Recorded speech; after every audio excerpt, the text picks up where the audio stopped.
namanya affiliate ya. Mungkin kalian udah tahu semua ya. Jadi, kita ini ikut menjualkan produk milik orang lain ya. Pada umumnya belum memiliki followers yang banyak ya.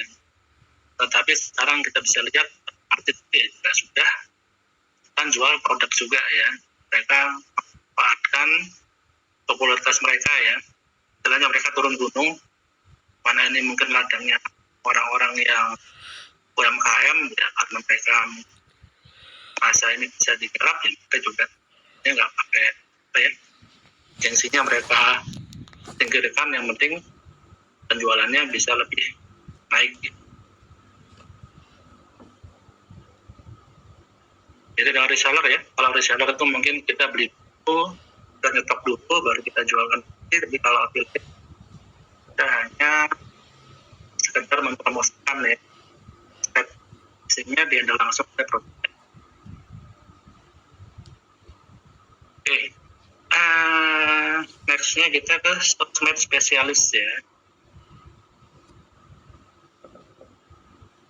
Secara definisi, sosmed spesialis adalah orang yang bertugas mengelola perusahaan ya. Diharapkan mampu berinteraksi dengan followers, mengikuti tren perkembangan yang ada, dan untuk beberapa perusahaan untuk dapat menggunakan tools analitik ya, membuat laporan ya perkembangan ya. Oke, mungkin kalau suatu perusahaan besar memiliki sosmed yang berinteraksi banyak, pastinya ada satu dua atau beberapa tim yang bertugas untuk mereply dari postingan orang-orang itu ya. Karena suatu tim sosmed yang baik, perusahaan yang aktif, mereka rajin memantau sosmed mereka dan mereply apabila ada postingan dari orang ya, terutama yang reply ya. Dan di sini jangan sampai kita orang ini ya, sosmed spesialis itu melakukan kesalahan dalam berinteraksi dengan orang-orang itu ya, karena kita mewakili wajah perusahaannya. Ada juga kasus beberapa waktu lalu suatu produk titik habis medsos langsung tutup, dan orang tersebut malah secara perdata ya, secara hukumnya. Nah, ini mungkin salah satu cara penanganan yang kurang tepat ya, karena apapun itu kita harus bijak ya menanggapi kritik yang masuk kepada produk kita ya. Jangan sampai kita menyerang balik kepada mereka, tetapi kita harus memiliki suatu cara untuk merespon mereka dengan elegan, dengan baik, walaupun mungkin mereka ada benarnya ya, produk kita pasti tidak 100% itu sempurna ya, mungkin pasti ada flaw-nya, ada cacatnya, ada kekurangannya ya, wajar ya. Tetapi bagaimana kita dapat merespon kritik itu dengan baik dan benar, itu memerlukan orang-orang yang telaten, orang-orang yang terlatih lah untuk melakukan hal tersebut ya, dan tidak emosional ya. Oke. Ini yang terakhir, CRM ya. CRM itu apa? Kepanjangan dari Customer Relationship Management ya. Kita artikan customer itu pelanggan, relationship hubungan ya. Jadi suatu strategi, suatu tools, suatu cara bagaimana kita tetap dapat berinteraksi dengan pelanggan kita ya. CRM bekerja dengan menggunakan data pelanggan dan menganalisa kebutuhan pelanggan pada tiap life cycle. Ya Pak. Kita ambil contoh di sini, misalnya suatu perusahaan besar ya, kayak Pet, di mana user mereka itu, pelanggan mereka itu ribuan atau jutaan. Nah, bagi seorang penjual, marketer, database itu adalah sesuatu yang sangat berat sekali. Oleh karena itu, bagaimana database yang dimiliki itu dapat dimaksimalkan dengan baik. Artinya apa? Di pelanggan yang ada ini, suatu perusahaan itu tetap ingin interaksi dengan mereka. Interaksi itu dengan cara apapun ya, dengan cara digital media ya maksudnya ya. Kalau dulu kan konvensional mungkin tidak ada channel untuk berinteraksi ya, secara real time, secara cepat ya. Kecuali ada keluhan yang harus disampaikan ya. Jadi kalau sekarang karena perkembangan media, maka pintu ini terbuka lebar ya. Jadi suatu perusahaan seperti Gojek saya katakan tadi, misalnya dia dapat berinteraksi dengan sekian juta usernya dengan maksimal. Oleh karena itu dibutuhkan suatu database yang baik, suatu software engine yang baik, supaya dapat menganalisa kebutuhan semua konsumennya dengan akurat ya. Misalnya nih kita pelanggan Shopee, kita sering membeli produk, misalnya kecantikan ya, mungkin suatu saat kita, karena kita sudah cantik, dia akan memberikan kasih atau apa ke kita supaya apa? Supaya dia tetap selalu berinteraksi dengan pelanggannya ya. Caranya bagaimana? Mungkin ada beberapa channel ya, jadi CRM ya. Tadi kan ya, ada email marketing ya. Email marketing ini walaupun sudah cukup jadul ya, tetapi masih digunakan oleh orang-orang, masih efektif ya untuk beberapa produk ya. Seperti contohnya, kalau ini kita lihat produk antivirus ya. Ini kita bahas apa aja sih yang diperhatikan dalam sebuah email ya, parameternya apa ya. Pasti ada judul ya. Judul ya. Nah, ini judulnya kita lihat, konsep, tagline-nya, download, download ya. Lalu ada urutan informasi ya. Informasi secara, dan ada yang namanya CTA ya, yaitu landing page. Kalau kita artikan ini katanya adalah call to action ya. Call to action, panggilan untuk melakukan aksi ya. Kita pastikan ya. Itu adalah di icon buy now ini ya. Misalnya orang itu tertarik, dia akan mengklik di tombol ini. Lalu parameter apa yang diukur? Ada open rate ya, OR ya. Jadi berapa banyak orang yang membuka email ini. Lalu ada click through rate ya, CTR. Berapa banyak orang yang mengklik tombol CTA kita ya. Lalu ada conversion. Conversion ini dari sekian banyak orang yang melakukan open klik, akhirnya mampir ke tempat website kita, berapa banyak orang yang membeli ya. Otomatis semakin tinggi pembelian, maka konversinya semakin bagus ya. Oke. Terus sekilas mengenai marketing ya. Dan kurangannya bisa dan kurangannya paling engagementnya rendah ya. Mungkin nggak semua produk cocok untuk melakukan ini, tetapi ada juga produk yang masih kira-kira cocok ya. Dan ini seperti contohnya katakanlah tanganan e-book atau apa ya, jurnal, untuk kebanyakan audiensnya itu lebih menyukai informasinya disampaikan lewat email ya. Ada juga CRM menggunakan push notif ya. Kalau ini kan udah tahu semua, pesan singkat yang muncul di HP ya, kayak gini, Gojek ya, kon sekian, apa. Ini adalah salah satu channel dari CRM ya. Jadi bagaimana si Gojek ini dan si Tokped ini tetap bisa berkomunikasi, berinteraksi dengan usernya. Dan ini mungkin kontennya disesuaikan dengan pola perilaku behavior pembelian kita di tempat mereka ya. Soalnya kita suka makanan ya, kita suka jajan makanan, mungkin kita akan dikirimin motif seperti ini ya. Kalau kita misalnya suka beli garmen, baju misalnya, mungkin kontennya beda lagi yang dikirim ya. Jadi mereka sudah memilah-milah secara sistem orang ini masuk kategori yang mana, si game itu sesuai dengan minat dan keinginan mereka ya. Berbeda kekurangan, real time, kekurangannya membutuhkan development yang tinggi ya. Perlu development yang tinggi, engagementnya tinggi, maksudnya engagement tinggi, interaksinya ini pasti dilihat dengan orang ya, pasti dilihat dengan orang karena ya pop up pasti mau lihat kita ya.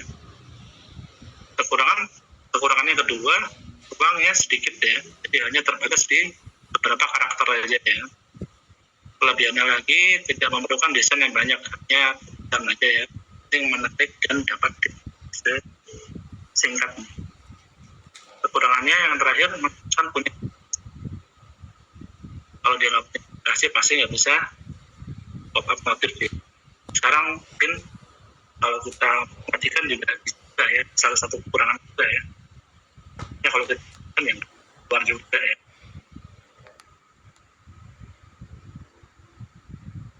Kalau ini pop up, ini pop up di set secara sama, ya begitu site langsung keluar ya promonya apa ya. Tapi ini terjadi setelah kita membuka website yang bersangkutan, marketplace yang bersangkutan. Kekurangannya kurang lebih seperti ini,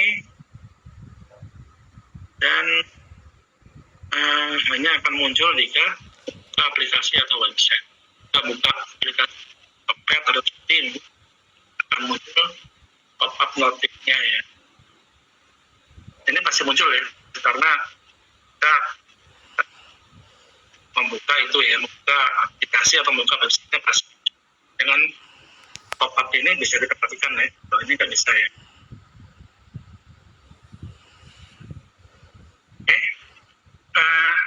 Beberapa channel dari CRM, ini ada lagi channel lain, cuman yang secara umum yang paling dipakai mungkin ini ya. Walaupun terlihat simpel, akan tetapi ini semua membutuhkan suatu manajemen yang rumit ya, dan biaya pastinya yang costnya cukup tinggi ya. Perannya dari kerja sendiri di sini, gimana bagaimana kita sebagai suatu perusahaan dapat mengelola database yang kita miliki supaya dapat kita eksploitasi ya, kalau saya katakan ya, secara maksimal ya. Jadi dari sebuah perusahaan, database itu adalah suatu hal yang sangat berharga ya. Kalau kita dapat memanfaatkannya secara maksimal, pasti feedbacknya ke penjualan kita pasti akan naik. Itu sebab dari struktur digital marketing ya, secara strategi ya. Ada pertanyaan sampai sini?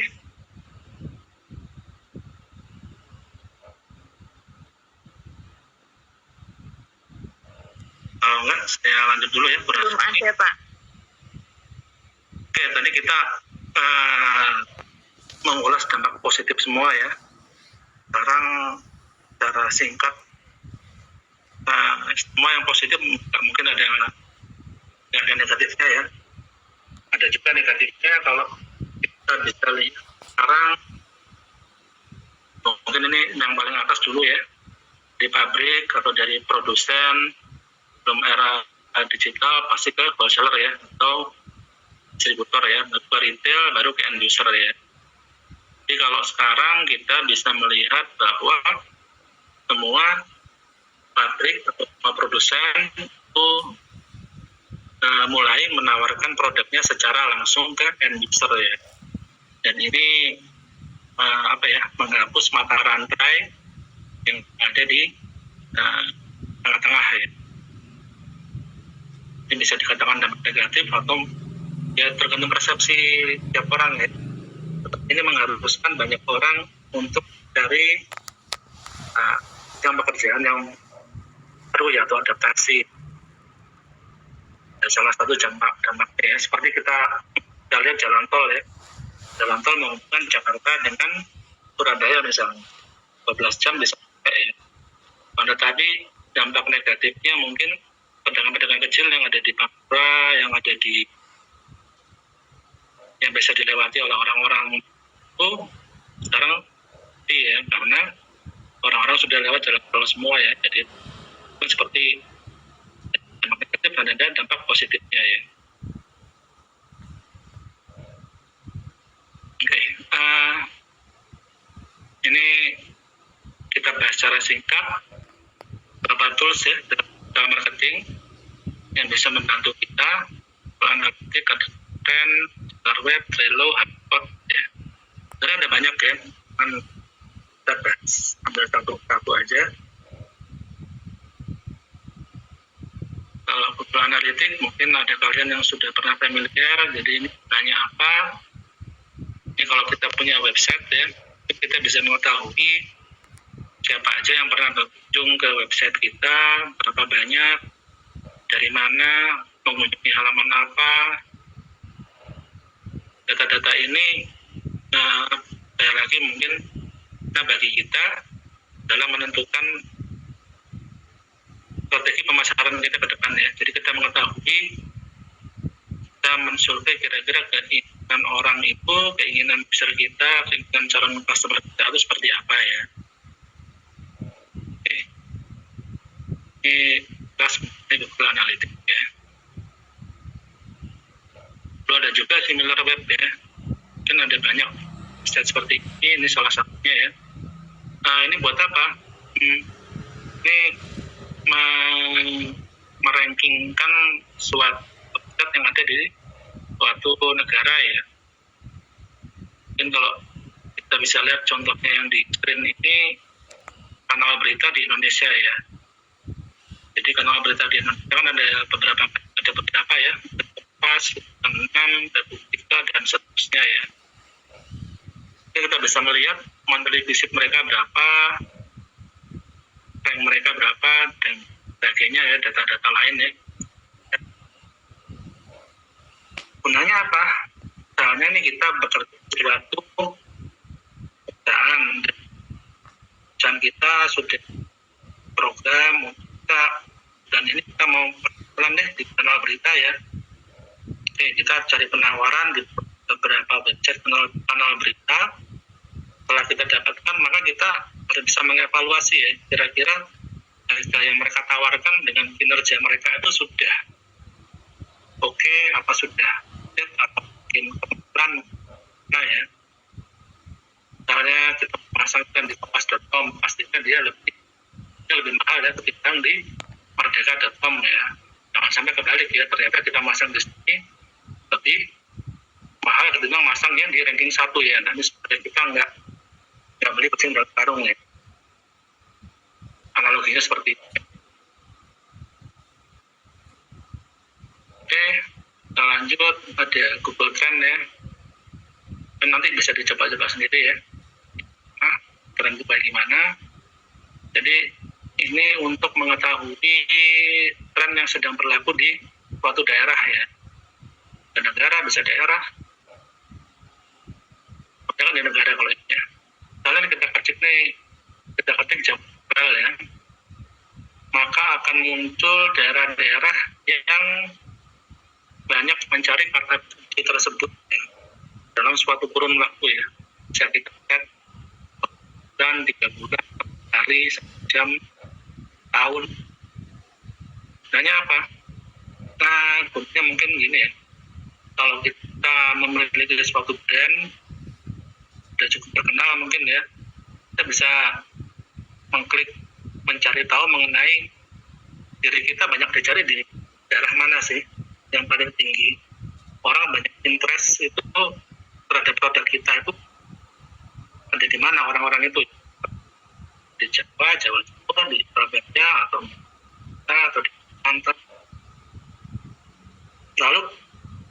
manfaatnya mungkin apa untuk penjualan? Mungkin salah satu manfaatnya, katakanlah produk kita banyak dari orang di Kalimantan Timur misalnya.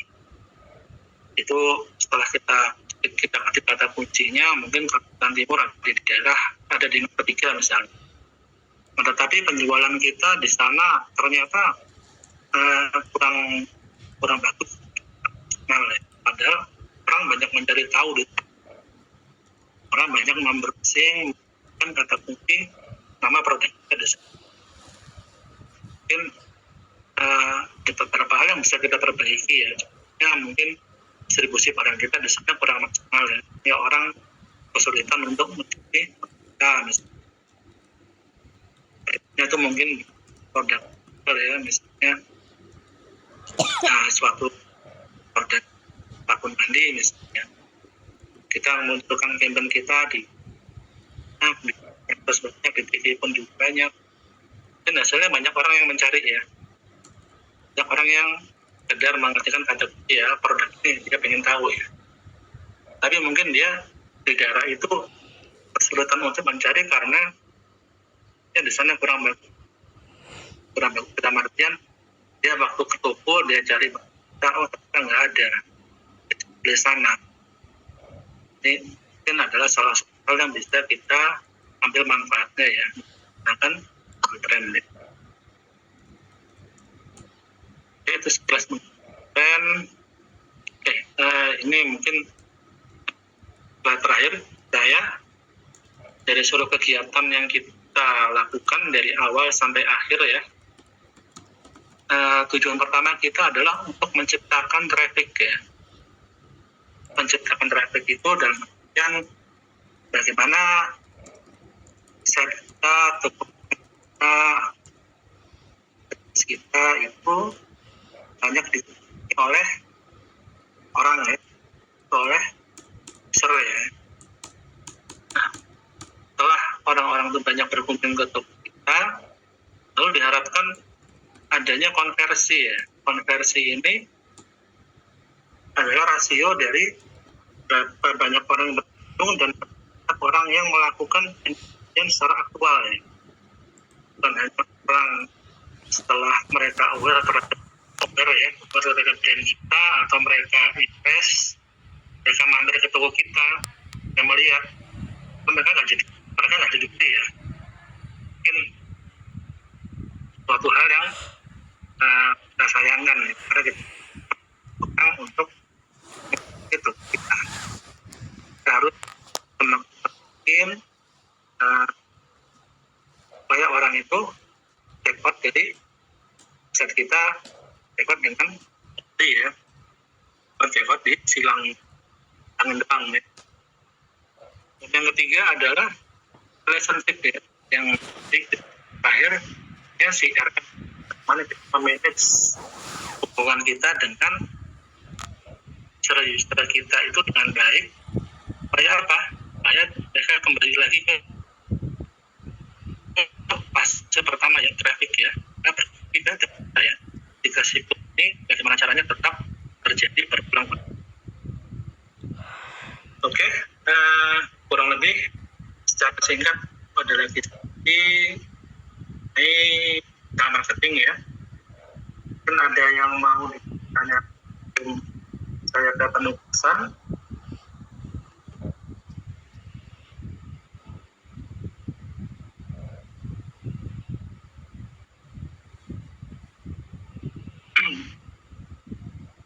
Monggo kalau ada yang mau ditanyakan, saya penugasan.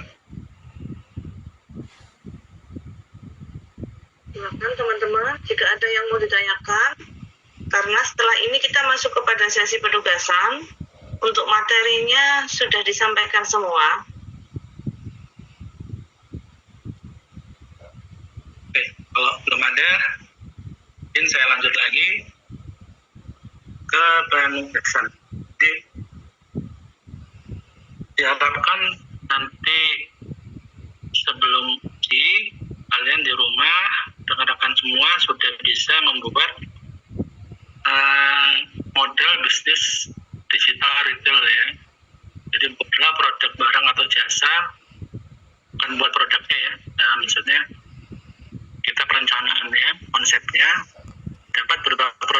sudah existing atau masih dalam perencanaan. Utamakan bisnis model yang Anda pernah terlibat langsung apabila ada ya.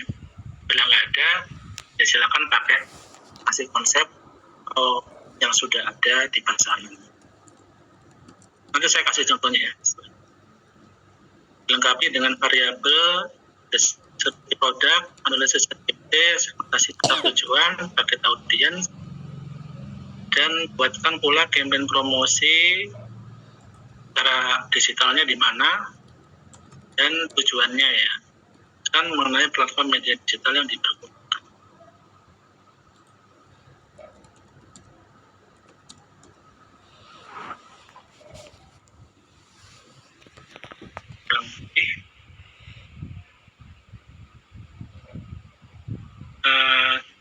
Ya sebentar.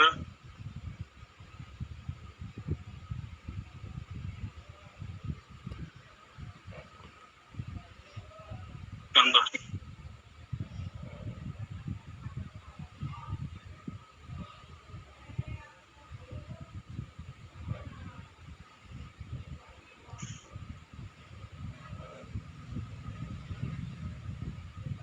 Ini salah satu contoh mengenai modal bisnis kafe ya, kalau ini ya, kafe di Bali ya, kalau nggak salah ya di Bali. Jadi dia memberi deskripsi produknya seperti apa,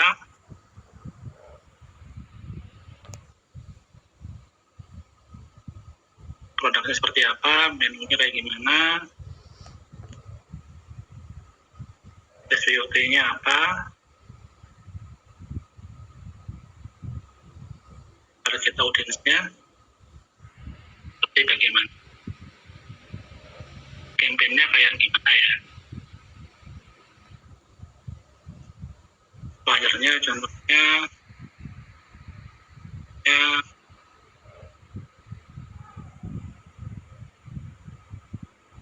buat di platform apa ya. Oke.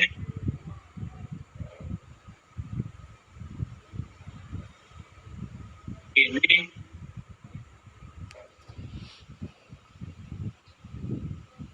mengenai produk coklat,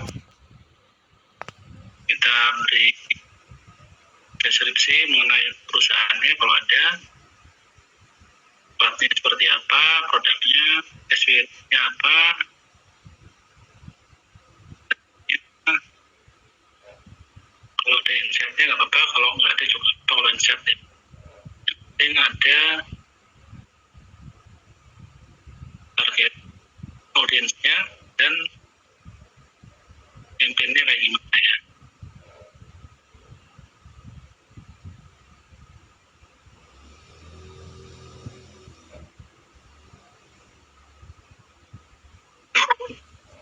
Oke, silakan, mungkin ada yang mau ditanyakan.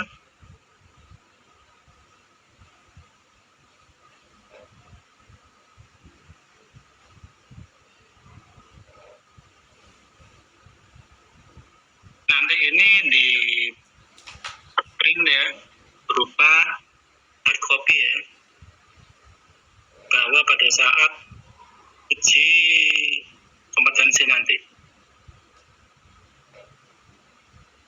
silakan di print, kalau bisa dijilid bahan aja ya, yang papan hitam itu ya, atau dijepret, tapi yang supaya nggak jajaran ya, nggak ajar ya. Silakan, mungkin ada yang mau ditanyakan. Pak, izin bertanya boleh? Monggo. Kalau misalnya usahanya sudah lama nggak jalan, bisa nggak Pak? Tapi udah memenuhi syarat-syaratnya. Ya, nggak apa-apa. Jadi usahanya sudah pernah ada gitu Pak, nggak apa-apa ya? Ya, nggak apa-apa, silakan. Yang penting analisanya ada semua. Oh iya, terima kasih Pak. Tapi kan sekarang dibuat seakan-akan ini masih ada gitu kan, penting analisanya ada. Oke Pak, terima kasih. Ya, ada yang tanya hard copy bentuk PPT atau dokumen. Intinya Nanti di printnya bentuknya PPT, di print seperti ini ya, printnya berupa PPT ya. Bisa bikin di Canva, monggo. Nanti ya silakan. Nanti outputnya yang diserahkan ke hard copy print out ya. Hanya PPT. Kenapa? Ya silakan Mbak, mungkin ada lagi. Bisa Pak, izin bertanya. Ya, Apakah diperbolehkan jika menggunakan kayak produk-produk yang udah terkenal gitu Pak? Terima kasih. iya sih. Kalau kita mengutamakan UMKM ya, supaya yang pernah kalian terlibat langsung ya. Cuman kalau emang nggak ada, ya silakan pakai produk yang udah. Yang penting analisanya lengkap ya. Jadi bukan asal comot, tapi comot dan diberi analisa ya. Baik Pak, terima kasih. Oke, silakan. Kalau ada lagi, Izin bertanya, ya silakan Mas. untuk produknya kalau misalnya seputar event bisa nggak ya? Putar apa? Seputar event. Event. Iya. Putar event ya. Ya nggak apa-apa sih, silakan aja. Yang penting elemennya ada semua ya. Event itu jelas untuk event apa, lalu SWOT-nya tuh kayak gimana, tapi produknya berupa event, maksudnya kan gitu kan. Iya Pak, betul Pak. Contohnya kayak gimana kalau event pameran gitu maksudnya? Konser musik sih Pak, kan di Semarang juga udah ada beberapa event musik dan mungkin sekarang kan ada Instagram juga udah pada gede-gede, itu bisa Ya. di sana. Nggak apa-apa, silakan. Yang penting analisanya lengkap ya. Oke, baik, makasih Pak. Yuk.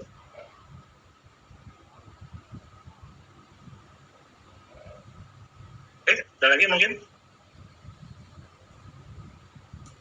Itu sama Bu Sandi tadi sudah mengenai persyaratan yang harus dibawa ya. Ada KTP, fotokopi, pas foto, ijazah terakhir, KHS, materai 1 lembar, penugasan yang tadi, dan surat keterangan magang jika ada ya. Fotonya tolong yang bajunya terbaik. dan sopan ya, karena nanti ditempel di sertifikat kalian apabila dinyatakan kompeten ya. Oke, kira-kira ada lagi yang mau disampaikan sebelum saya closing? Izin bertanya Pak, Oh ya, silakan. untuk kan tadi kan boleh produk yang baru direncanakan. Nah itu saya tadi melihat konten engagement dan sebagainya. Nah untuk itunya apakah harus kita membuat akun sosial media dulu atau gimana? Enggak sih Mbak, kalau tadi itu kan nggak saya syaratkan ada engagementnya ya. Kalau ada nggak apa-apa. Yang penting tadi itu ada SWOT, ada target audience, ada campaign-nya ya kayak gimana ya. Campaign-nya kayak gimana dan tujuan campaign-nya seperti apa. Nanti saya share ininya ya. Tadi apa?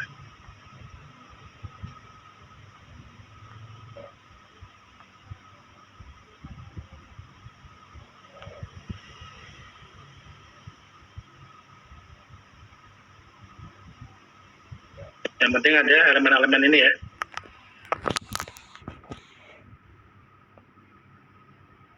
Kalau tadi ada engagement, ada insight, itu kan produk yang sudah ada ya. Kalau ditambahin itu ya silakan, nggak apa-apa. Baiklah. Tapi kita ngomong dari spek minimalisnya aja ya.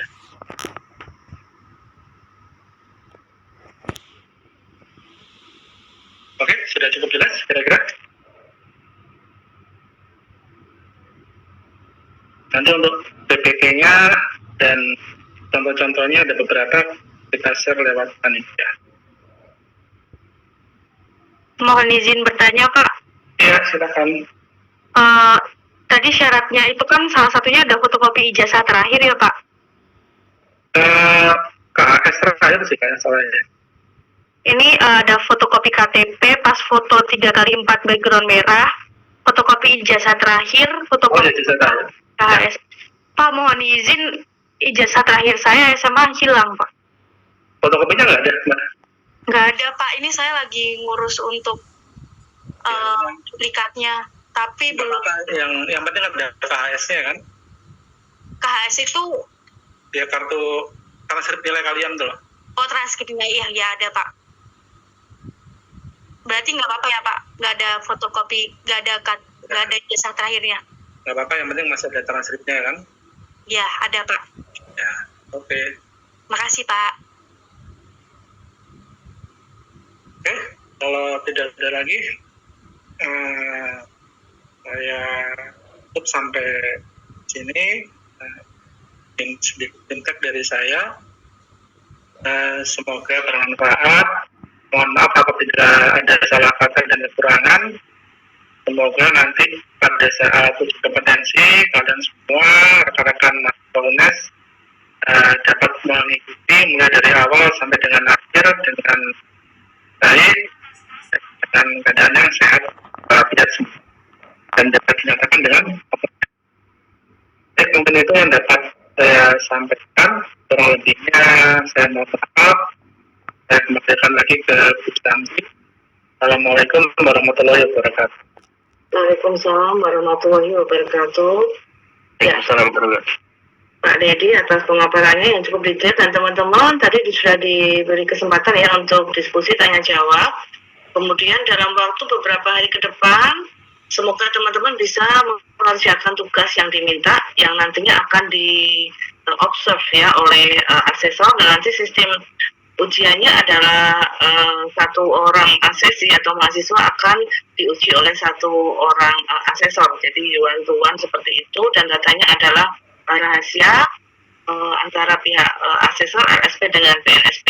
Kemudian dalam beberapa hari ke depan kami juga mengharapkan teman-teman menjaga kesehatan, karena beberapa kali kami melakukan uji kompetensi pas hari H gitu ada saja 1-2 orang yang berhalangan hadir, karena kalau memang itu terjadi, misalnya teman-teman tidak bisa hadir entah itu karena sakit atau ada kegiatan mendadak, itu nanti konsekuensinya adalah teman-teman harus melakukan uji kompetensi di kantor LSP, karena uji kompetensi ini memang diwajibkan untuk dilaksanakan secara offline gitu ya. Jadi semoga tidak ada kendala dan agenda mendadak atau kesehatannya tetap terjaga saat uji kompetensi teman-teman hari Senin dan Selasa nanti. Nah, nanti kami akan bagi teman-teman dalam beberapa sesi gitu ya, yaitu Senin pagi mulai jam 8, kemudian nanti Senin siang, kemudian Selasa pagi gitu ya. Jadi nanti akan saya share lewat grup untuk pembagiannya.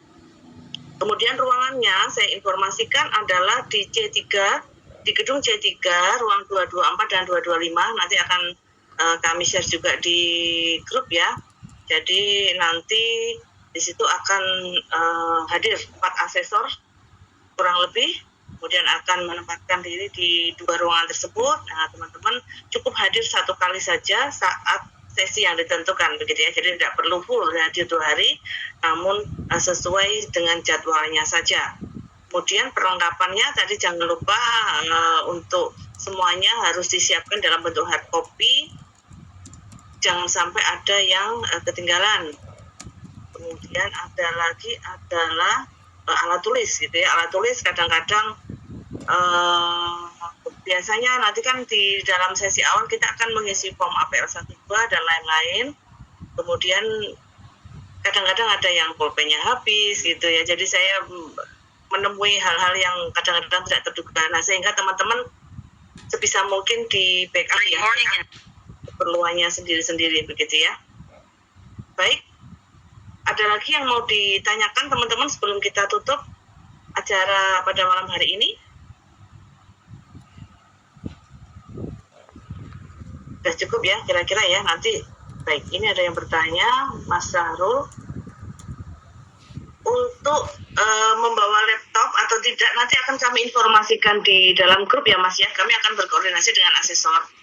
Nanti informasi tentang membawa laptop atau tidaknya akan kami informasikan di grup. Namun yang jelas tugasnya semua sudah di print dari rumah sebaik mungkin, Kemudian yang menjadi poin penilaian asesor yang paling utama adalah kemampuan mahasiswa atau kemampuan asesi dalam menjelaskan tugasnya. Jadi yang lebih utama adalah itu bagaimana asesi menguasai materi atau menguasai tugas yang dibuat sehingga itu bukan plagiasi, bukan kopas dari sana sini, akan tetapi teman-teman benar-benar membuat sendiri tugas tersebut dan benar-benar menguasai sehingga bisa menjelaskan secara detail ketika di-observe oleh asesor. Nah, kemudian faktor penilaian kedua adalah tentang hasil karya yang dan menarik gitu ya, secara visual menarik, di-print secara bagus seperti itu.